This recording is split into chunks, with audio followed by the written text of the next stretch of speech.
আজকের আশীর্বাদ আমি যতদিন বেঁচে থাকবো আমি দেখতে পাবো জীবনের মধ্য দিয়ে করবো।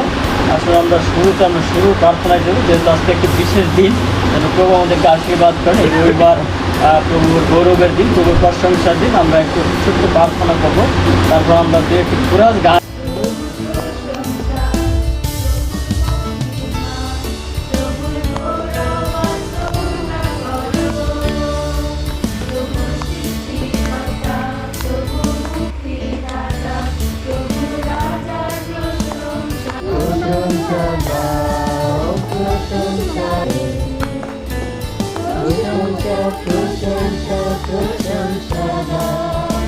প্রশংসা